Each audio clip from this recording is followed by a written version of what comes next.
feeling like I owe you. Or maybe I figured I'd send a snake to kill a snake. Take or leave it, pendejo. Either way, my debt is paid. Hey, Moral Gamers, we're back. Today we're taking a look at Deus Ex, The Human Revolution. That's right, Deus Ex for Xbox 360, PlayStation 3, and PC. How's this game stack up? Let's find out.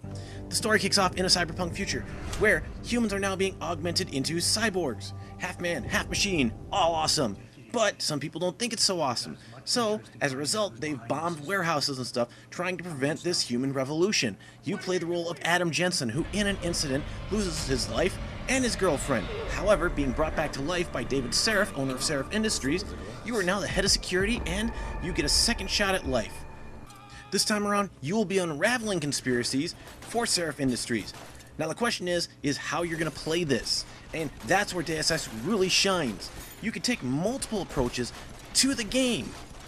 Now, I have to offer a disclaimer that I am not that proficient at first-person shooters. I'm decent at best, but I'm not that great. So, I take the minimalist approach. A lot of stealth, a lot of letting other things happen, and killing bad guys for me. And even then, I'm taking the humanist approach. I don't kill unless I have to, or unless I perceive that the mission is not going to continue without the death of someone. Because of my non-lethal approach, I generally tend to take hacking as my primary focus. This means that I can interface with any computer and win. Now, when you hack, you actually get this little mini-game, and the mini-game actually has you connecting nodes, and when you get to the primary node and you capture it, you win. And that gives you experience, and sometimes if you capture all other nodes, you can get other bonuses as applied. This is great, and if you have hair hacking bumped up enough, you can capture cameras, which means that you can spy on enemies, and you can capture turrets, which means that you can turn weapons against the enemies who put them there. This is awesome because you are now in control. You are the mastermind. There are some enemies that stand between you and your goal, and then you have to decide how you're going to deal with them. Now, a gunshot is usually going to alert other enemies, and so you don't want to do that as much. However, you can take them down with a melee attack, and melee will consume one of your battery cells. Unfortunately, augmentations generally consume battery cells, so you have to keep an eye on this. But that being said though, when you tap your melee button, you'll execute a quick takedown and they are down. They're going to be knocked out, sleeping. You can drag their body somewhere, stick it in an air vent, make sure other people don't find it. The difference is though, is with that melee button, if you hold it a little bit too long, you're instead of knocking them out, being a humanitarian, you're going to execute them. That makes you judge, jury, and executioner at that point. How you do it depends on what your goal is, and if you're like me and you rely on that quite a bit, you might want to get the reflex upgrade, which allows you not only to take out the dude, but his friend next to him. One flail swoop, one battery, it's great.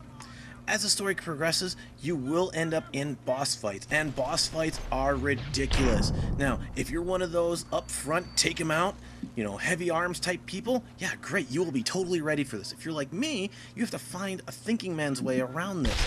In this particular area, I tried the frontal approach. It wasn't that great for me, so I had to figure out another way to defeat this boss. Bosses are hard, they are overpowered, but yet they can be taken down. It's up to you, however you played through the game, to decide how you are going to take that boss down. So the question is, if Deus Ex Human Revolution is the right game for you? And to answer that, you really have to look at it from a couple different points. If you like a shooter game, great, you can play this the shooter way. If you like a little more stealth, you can play the stealthy way. If you like solving puzzles, it even puts some of the areas in a more perplexing way. How you play the game depends entirely upon you. And for this reason, it has options for multiple playthroughs.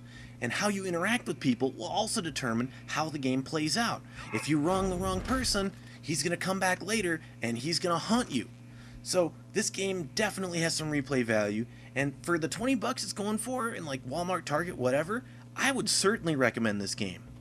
But then there's the moral aspects of this game, and Deus Ex presents you with the opportunity. You can either play as a humanitarian, don't kill anyone, take a non-lethal approach, or you can play as the blood, guts, and gory soldier and slaughter everything in your path.